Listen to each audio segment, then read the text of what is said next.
There are times when our expectations fall flat. When the road ahead is blurry, and we're unsure of where life is leading us.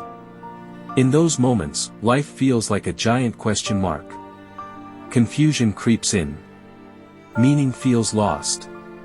Sadness, anxiety, even depression begin to fill the empty spaces in our hearts.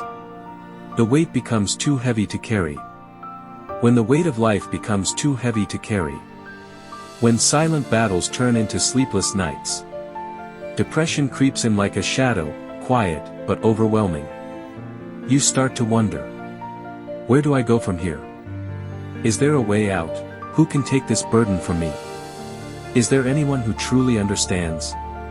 We long for someone to guide us, to lead us to a better path. We search for peace, for clarity, for joy. But often, we're left empty, still aching on the inside. But there is someone.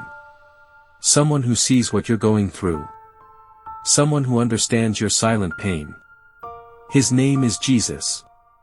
He says, "Come to me, all who are weary and burdened, and I will give you rest." Jesus invites us to cast all our burdens on him, because he cares. When I surrender my pain, my confusion, and my fears to Jesus, he lifts the weight. He replaces sorrow with peace. He fills the void with joy. The Bible says, "A cheerful heart is good medicine." And that joy, true, deep, lasting joy, comes from him. Thanks for watching. Would you share this video and subscribe to the channel to get inspiring videos?